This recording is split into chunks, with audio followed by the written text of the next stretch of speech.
Satu pengajaran firman Allah yang saya berikan judul percaya dan taat, trust and obey. Kita akan sama-sama belajar tentang yang namanya ketaatan, ya. Mari bersama dengan saya kita buka ayatnya dalam Yohanes pasal yang ketiga ayat yang ke-36, saudara, ya. Yohanes pasal yang ketiga, mari kita sama-sama baca pada ayat yang ke-36. 1, 2, dan 3. Barang siapa percaya kepada Anak, ia beroleh hidup yang kekal. Tetapi barang siapa tidak taat kepada Anak, ia tidak akan melihat hidup, melainkan murka Allah tetap ada di atasnya. Saudara, ayat ini katakan bahwa barang siapa percaya, garis bawahi kata percaya kepada Anak, kepada Yesus. Siapa yang percaya kepada Yesus dikatakan ia beroleh hidup yang kekal, dia diselamatkan, beroleh hidup. Tapi kebalikannya, tetapi barang siapa tidak taat dikatakan kepada Anak, kepada Yesus, ia tidak akan melihat hidup, alias dia akan binasa. Bahkan dikatakan apa? Melainkan murka Allah tetap ada atasnya. Saya tertarik, saya diberkati dengan dua kata ini. Kata percaya dan taat. Saudara, sesungguhnya problem kita orang Kristen itu bukan pada soal percaya. Kita sama-sama pahami itu. Kalau setiap pribadi kita ditanya, namanya orang Kristen, Anda ditanya, Pak, percaya gak sama Yesus? Saya yakin jawaban kita pasti berkata, oh saya percaya, Pak. Semua kita berkata percaya. Problem kita bukan pada soal percaya kepada Tuhan. Ada banyak orang Kristen itu hanya berpuas diri pada titik hanya percaya. Kalau ditanya percaya mah semua percaya kan gitu. Tapi seringkali yang jadi problem dalam kekristenan kita itu adalah pada ketaatan kita. Taat gak kita pada perintah Tuhan? Kalau ada cuman percaya saja, ada gak taat, Alkitab katakan murka itu tetap ada dalam hidup kita. Cuman percaya Yesus adalah Tuhan, tapi Anda gak punya ketaatan. Ibaratnya ada cuman rajin ke gereja, rajin melayani, itu namanya percaya kan? Kalau Anda gak percaya, Anda gak melayani. Tapi apa seandainya Anda rajin ke gereja, Anda rajin melayani Tuhan, tapi hidupmu tidak ada ketaatan, pola hidup taat tidak ada, murka itu tetap ada dalam kehidupan kita. Makanya saya ingin bawa saudara pada namanya ketaatan ini. Nah, dari Yohanes 3 ayat 36 yang barusan kita baca, Anda lihat gambar PowerPoint ini, yang Tuhan inginkan jelas saudara ya, itu bukan hanya sebatas percaya, tetapi kepercayaan kita itu harus dinyatakan lewat ketaatan.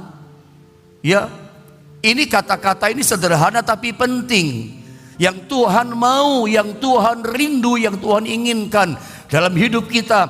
Jangan hanya berpuas diri pada titik oh saya percaya. Lanjutkan terus ya, jalani terus kepercayaan kita sampai kita yang namanya ketaatan itu ada dalam hidup kita. Nyata ketaatan dalam kehidupan kita.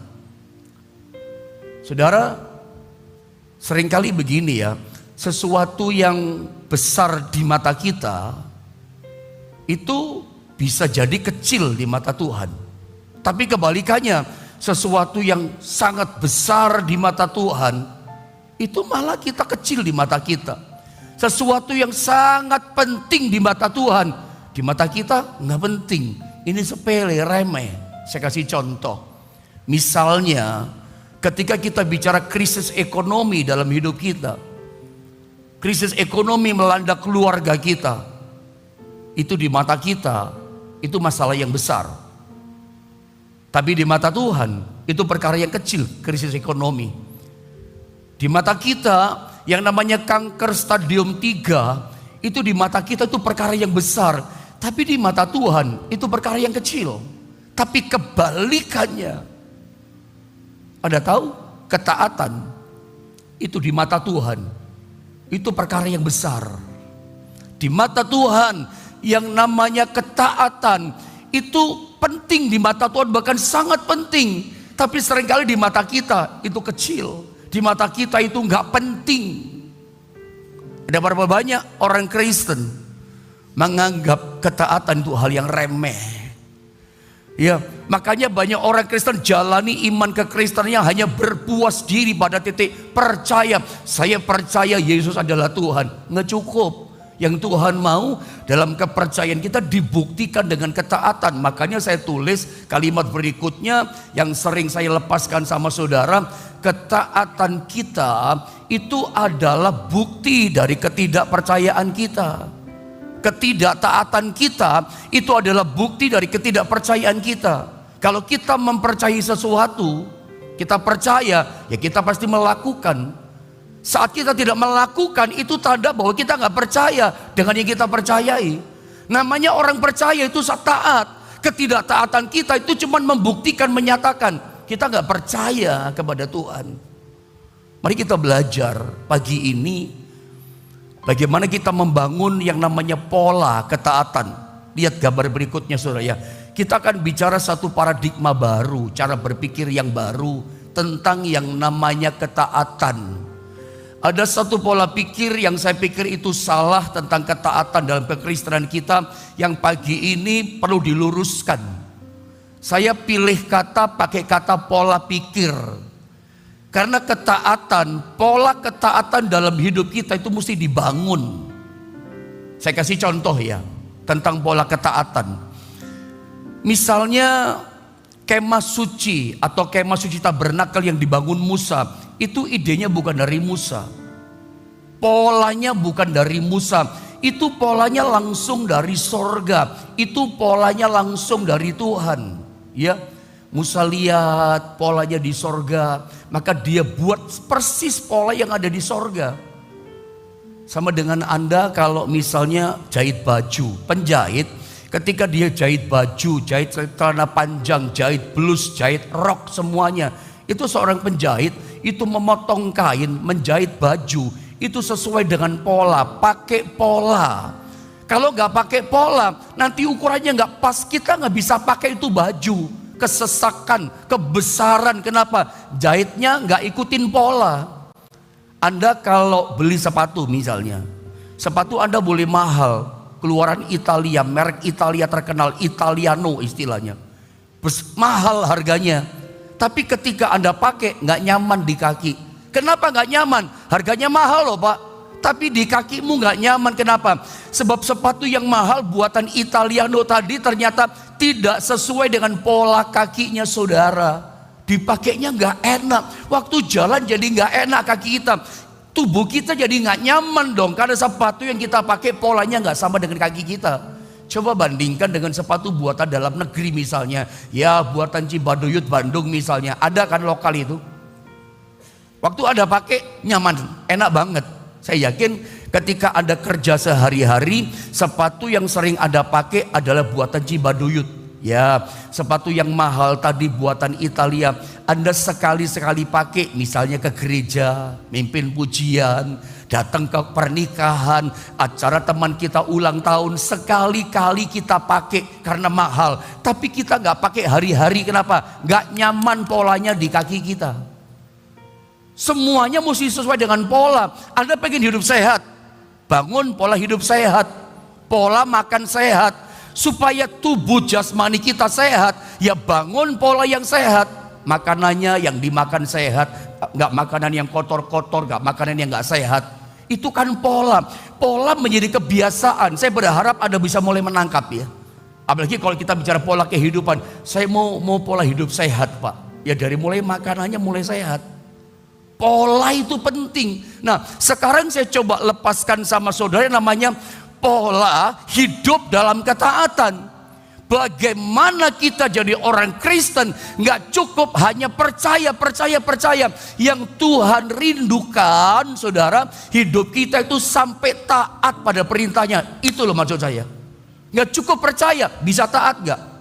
Ketidaktaatan kita itu hanya menunjukkan ketidakpercayaan kita. Kalau Anda berkata, saya percaya banget kok Pak sama Tuhan, banget percayamu itu harus nampak pada ketaatanmu. Karena ketaatan bukti percaya kita. Orang percaya nampak pada ketaatan. Itu yang terjadi. Disadari atau tidak, sebenarnya iblis, perhatikan gambar ini penting loh. Ini saya katakan paradigmanya mesti diluruskan. Ya, karena ini yang terjadi pada kita, benteng setan ditaruh di pola pikir kita. Makanya saya katakan disadari atau tidak, sebenarnya iblis telah berhasil saudara ya membangun sebuah benteng dalam pola pemikiran kita manusia. Bahwa ketaatan itu adalah sukar, ketaatan itu adalah berat, taat itu susah Pak. Itu jadi kebiasaan kita, terbangun dalam pola pikir kekristenan kita. Kalau orang berpikir taat itu berat, taat itu susah, apa akibatnya? Yang Anda tahu, orang tidak akan berjuang untuk hidup taat.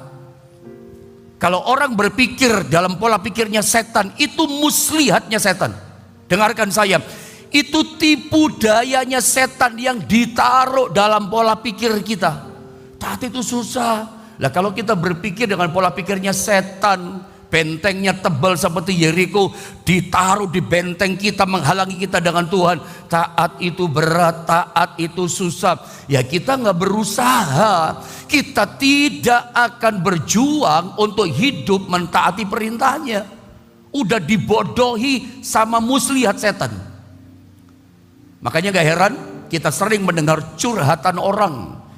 Kita sering dengar banyak orang Kristen berkata begini, saya tahu Pak Pendeta saya harus taat, tapi taat itu berat. Itu kan gambar yang Anda lihat sekarang. Jangan-jangan perkataan model seperti ini keras suaranya, itu kita yang suka ngomong. Saya pengen taat, tapi taat itu berat. Makanya saya katakan barusan, kalau orang sudah pola pikirnya kayak begitu, taat itu susah, taat itu berat, ya dia nggak berjuang, dia nggak berusaha, dan dia tidak pernah jadi orang Kristen yang taat. Kenapa? Dibodohin sama setan. Pola pikir ini ayo diluruskan. Anda yang berpikir selama ini taat itu berat, susah, makanya kita nggak pernah jadi orang Kristen yang taat. Kita gagal terus jadi orang Kristen yang taat. Gak bisa taat. Kenapa? Rusak pola pikir kita. Dirusak sama setan. Ditipu, dibohongi sama setan. Ayo lewat pengajaran firman Allah pagi ini, hancurkan pola pikir dari setan itu. Bongkar yang salah dari pola pikir setan yang berkata, oh susah taat, oh berat taat itu. Mari kita lihat di sini saudara ya. Benarkah yang namanya ketaatan itu adalah hal yang berat, yang susah untuk kita lakukan? Apakah benar seperti itu? Saya coba tunjukkan, ada banyak ayat, tapi ayat yang terkenal yang sering kita baca itu ada pada ayat ini. 1 Yohanes pasal 5 ayat yang ketiga. Apa yang harus kita pahami sungguh-sungguh tentang ketaatan? Mari kita luruskan pola pikir yang salah. Kita lihat apa kata firman, bukan kata setan dalam tipu dayanya. Apa kata firman, itu tanam di pikiran kita. Membongkar semua yang salah dari tipu daya setan. Ayo sama-sama kita baca 1 Yohanes pasal 5 ayat 3 saudara ya. 1 Yohanes pasal 5 ayat yang ketiga, kita baca sama-sama. Yang di rumah keluarkan suaramu, 2, 3. Sebab inilah kasih kepada Allah, yaitu bahwa kita menuruti perintah-perintahnya. Perintah-perintahnya itu tidak berat. Tahan, ini ayat multimedia, tahan. Saya baca ya ayat ini, perhatikan. Sebab inilah kasih kepada Allah, yaitu apa kasih kepada Allah? Bahwa kita dikatakan menuruti perintah-perintahnya. Kalau orang berkata dengan mulutnya, berkata saya mengasihi Tuhan banget. Orang mengasihi Tuhan itu nurut, taat pada kehendak perintahnya Tuhan. Bukan cuma di mulut. Aku mengasihi Engkau Yesus dengan segenap hatiku. Cuma di mulut berkata aku mengasihi Engkau Tuhan dengan segenap hatiku. Bukti kita mengasihi Tuhan dengan segenap hati banget kasih kita sama Tuhan, ya nampak dong lewat ketaatan kita kepada perintahnya.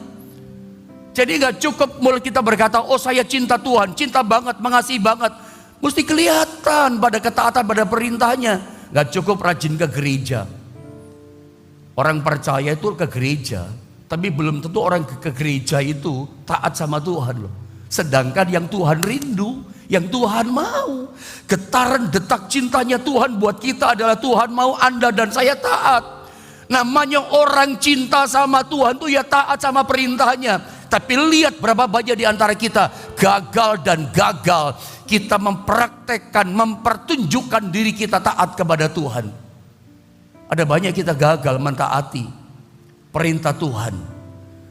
Saudara, dikatakan perintah-perintahnya itu tidak berat. Lihat ayat ini firman loh yang berkata, ini Yesus yang berkata. Lewat pengajarannya, lewat rasulnya, lewat ilham Roh Kudus kepada Rasul Yohanes. Ini perkataan Tuhan yang tertanam kepada muridnya. Dari mana Yohanes tahu perkataan ini? Dari gurunya dong, saudara. Karena gurunya sudah berkata soal cinta kepada para rasulnya, kepada muridnya. Yohanes itu terkenal sebagai rasul kasih. Dia yang suka bersandar di dadanya Tuhan. Makanya rasul kasih bicara soal kasih. Namanya orang mengasihi, ya taat pada perintahnya. Makanya Yohanes berkata apa? Taat itu tidak berat. Perintah-perintahnya itu tidak berat. Kenapa? Ini orang rasul yang mengasihi Tuhan. Dari mana dia tahu? Dari gurunya. Itu yang Tuhan mau dalam hidup kita. Taat gak berat. Saya akan coba tunjukkan di ayat-ayat Alkitab yang tentu karena Anda sering mendengar pengajaran yang saya sampaikan. Tapi saya coba tunjukkan. Anda pasti tahu ayat-ayat ini sering saya sampaikan sama saudara. Saya mau buktikan sama saudara, taat itu gak berat. Itu ada di ayat-ayat Alkitab untuk menguatkan kita, memotivasi kita, dan bongkar benteng setan tipuannya yang salah. Bongkar, hancurkan. Sekarang hari ini kita jalani kekristenan kita dengan satu pola pikir yang baru. Oh, ternyata taat itu gak berat. Bukan masalah bisa atau tidak bisa. Anda mau atau tidak mentaatinya. Selama Anda mau, ya Anda bisa. Namanya Tuhan kasih perintah. Tidak mungkin Tuhan kasih perintah sama kita yang kita mustahil kita bisa melakukannya. Nggak mungkin. Anda orang tua, coba ketika ada kasih perintah sama anak saudara, pernah nggak ada kasih perintah sama anakmu? Itu perintah yang mustahil anakmu bisa lakukan. Nggak mungkin kan? Ada nggak? Nangkep nggak sesuatu? Kita saja orang tua nih ya, kasih perintah sama anak kita, ya kita tahu anak kita sanggup dan bisa melakukannya dalam batasan tataran anak kita bisa. Saya menyuruh anak saya tahu anak saya bisa. Anak saya bisa melakukan. Anak saya ketika, ini bukan ngomong apa ya, cuman contoh saudara ya supaya Anda ngerti. Anak saya ketika kuliah di Surabaya, saya terus nganter bolak-balik. Saya lesin mobil, selesai, lalu ada berkat mobil, saudara dari jemaat, saya dikasih berkat mobil. Tahun ini tahun mujizat buat saya. Saya itu rencana mau beli mobil gitu buat anak saya. Ya, saya sudah lihat-lihat begitu saudara ya. Tapi ternyata nggak jadi saya. Saya pulang, minggunya ada satu jemaat yang memang dekat dengan kami. Ya, suka menjadi donatur di gereja kami, menawarkan mobil sama saya, diberikan mobil buat anak saya. Yang saya mau cerita begini, itu memang berkat Tuhan luar biasa. Tapi anak saya itu akhirnya berangkat ke Surabaya. Saya tahu dia bisa. Kalau dia nggak bisa, nggak mungkin saya suruh dia berangkat. Ya, saya katakan sudah kamu berangkat saja. Karena saya tahu dia mampu, dia bisa. Nggak mungkin dong saya suruh dia kalau dia nggak bisa. Ada nangkep ya? Ini contoh yang paling sederhana saya kasih sama saudara. Tidak mungkinlah kita orang tua kebangetan Anda sebagai papa. Anda kasih perintah suruh anak Anda yang Anda tahu betul-betul mustahil, nggak mungkin, nggak ada bapak begitu. Bapak bodoh itu namanya. Saya adalah bapak bodoh. Kalau saya perintahkan anak saya yang anak saya bahaya buat dia, nggak mungkin lah saya membahayakan anak saya. Saya tahu dia bisa gitu. Sama dengan bapakmu di sorga. Tidak mungkin dia kasih perintah yang Anda gak bisa lakukan. Makanya Tuhan katakan dalam firman-Nya, perintah-perintahnya itu tidak berat. Tinggal Anda mau atau tidak. Bukan masalah bisa apa enggak. Mau, Tuhan masih kasih kemampuan. Saya kasih contoh, lihat Keluaran 14 ayat 15 sampai 16 saudara ya. Lalu loncat 21 sampai 23. Saya baca beberapa ayat, nanti saya tunjukkan contoh yang lain, mungkin langsung cerita kali ya karena waktu ya. Tapi saya baca dulu contoh yang pertama biar lengkap. Ini ceritanya backgroundnya Israel keluar dari tanah Mesir, nyebrang laut Tabron. Itulah kira-kira. Saya baca, berfirmanlah Tuhan kepada Musa. Perhatikan ini penting ya. Mengapakah kau berseru-seru demikian kepadaku? Anda tentu setuju dengan saya katakan berseru-seru. Musa berseru kepada Tuhan, berseru-seru itu sama dengan berdoa. Itu bahasa Alkitab berdoa. Bahasa rohaninya berseru-seru adalah berdoa. Musa berdoa kepada Tuhan. Katakanlah, mengapakah kau berseru-seru demikian kepadaku, kata Tuhan kepada Musa. Artinya udah berhenti berserunya Musa, berhenti berdoanya Musa. Lalu Tuhan katakan gini, katakan sekarang waktunya kepada orang Israel supaya mereka berangkat. Dengarkan saya, ada waktunya kita berseru. Kalau Anda punya kesesakan, punya masalah, berserulah kepada Tuhan. Sebab dengan Anda berdoa, berseru, Anda terima petunjuk, Anda terima tuntunan dari Tuhan. Lalu apakah setelah Tuhan kasih petunjuk jalannya, Anda terus berdoa, tidak berhenti-berhenti? Nggak begitu kan? Saya bukan mengecilkan doa. Doa itu penting. Doa itu harus. Anda yang ikuti doa puasa, paling tidak Anda udah belajar tentang kuasa doa kemarin sore. Saya yakin Anda diberkati dengan pelajaran itu. Saya pun diberkati dengan pelajaran tentang doa. Tapi nggak bisa dong. Tuhan ada berdoa dikasih petunjuk, ada terus doa, ada tidak action. Makanya Tuhan berkata, sekarang berhenti doanya, katakan pada orang Israel supaya mereka jalan berangkat. Jangan cuma diam saja, jangan terus doa saja. Terus dikatakan apa? Dan engkau, lihat, angkatlah tongkatmu. Ini perintah petunjuknya. Angkat tongkatmu, ulurkanlah tanganmu ke atas laut dan belahlah airnya, sehingga orang Israel akan berjalan dari tengah-tengah laut di tempat kering. Anda lihat dalam ayat ini, angkat tongkat. Saya mau tanya, angkat tongkat itu perintah yang mudah atau susah? Anda tahu jawabannya. Coba kita loncat lagi ayat 21, 22. Lalu Musa mengulurkan tangannya ke atas laut. Disuruh angkat tongkat, ulurkan. Musa lakukan, taat dia. Dan semalam-malaman itu Tuhan menguakkan air laut ya, dengan perantaran angin timur yang keras. Mujizat terjadi, membuat laut itu menjadi tanah kering, maka terbelahlah air itu. Mujizat terjadi loh, keajaiban besar terjadi. Demikianlah orang Israel berjalan dari tengah-tengah laut di tempat kering dahsyat. Sedang di kiri dan di kanan mereka air itu sebagai tembok bagi mereka. Saudara, kapan mujizat terjadi? Ketika Musa taat. Apakah susah mengangkat tongkat? Nanti jawabannya kita lihat tidak. Tapi saya mau kasih tahu, saya pernah ajarkan soal ketaatan sama saudara. Harga daripada mujizat, harga daripada pertolongan Tuhan, harga dari berkat Tuhan itu ketaatan. Ada gagal taat, gagal dapat berkat. Anda gagal taat, gagal dapat mujizat. Saya kasih tahu saudara, ada gagal taat, ada gagal dapat keajaiban. Sebab harga bayarnya mujizat berkat pertolongan Tuhan itu adalah ketaatan. Ada gagal mentaati, gagal semuanya. Musa begitu dia taat suruh angkat tongkat, sekarang ulurkan, diulurkan, mujizat terjadi loh saudara. Makanya seorang hamba Allah yang terkenal bernama Edwin Louis Cole pernah berkata, 1 ons ketaatan lebih berharga dari 1 ton doa. Anda gak bisa terus doa itu besar kuasanya. Tapi setelah doa dapat jawaban tuntunan, lakukan dengan taat. Sebab harga bayar mujizat itu adalah ketaatan. Itu dia, Anda mesti paham. Yang Tuhan rindu bukan cuma percaya, taat. Mujizat datang sama kita ketika kita taat. Kalau kita perhatikan gambar ini, apa yang Tuhan perintahkan kepada Nabi Musa? Musa mengangkat tongkatnya.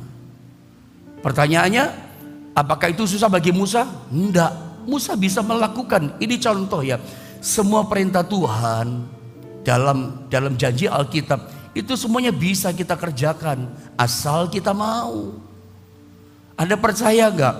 Dalam ketaatan kita pada perintah Tuhan, di situ ada mujizat. Kalau Tuhan berkata, berilah, maka kamu akan diberi. Tapi kalau saya feedbackkan sekarang, tapi kenapa di akhir zaman banyak orang tidak suka memberi? Karena dia nggak percaya dengan ketaatannya itu. Padahal kalau dia praktekkan dalam ketaatan, oh dia akan mengalami mujizat yang luar biasa. Saya kasih contoh beberapa lagi. Barangkali nggak usah dibaca ayat ini karena waktu. Kisah tentang Yosua menghancurkan tembok Yeriko. Kita tahu ceritanya. Saya mau koreksi. Saya sampai hari ini masih sering mendengar sih ya, worship leader yang bagus-bagus, saya pelayanan ke luar kota, masih suka pakai kata-kata ini. Tapi saya koreksi, sebetulnya tidak benar. Ya separuh benar lah kira-kira begitu ya. Ada banyak WL kadang-kadang bagus, pujian luar biasa. Tapi saya koreksi kata-kata ini. Saudara, mari kita bersorak-sorai memuji Tuhan. Sebab tembok Yeriko itu dihancurkan oleh Tuhan, runtuh karena sorak-sorai puji-pujian umatnya. Sebetulnya bukan karena sekedar puji-pujiannya, tapi karena ketaatan. Ya, Tuhan suruh keliling selama 6 hari, 1 kali 1 hari, berarti 6 kali 6 hari itu. Hari ke-7 kata Tuhan, kelilingnya 7 kali. Yang ke-7 tiup sangkakala, bersorak-sorailah. Mereka muter loh, taat. Coba kalau mereka bersorak-sorai, haleluya misalnya, tapi disuruh keliling mereka tidak mau keliling. 1 hari 1 kali ya, selama 6 hari mereka nggak mau. Hari ke-7 7 kali ya, lalu tiup sangkakala bersorak, mereka nggak taat. Apa yang terjadi? Biar sorak keras-keras, puji Tuhan, haleluya, kenceng-kenceng, nggak akan terjadi mujizat. Kenapa mujizat terjadi di tembok Yeriko? Hancur dan runtuh karena ketaatan generasi Yosua pada perintah Tuhan. Walaupun perintahnya nggak masuk akal, iya kan? Nggak masuk akal tuh perintahnya. Masa perang suruh keliling?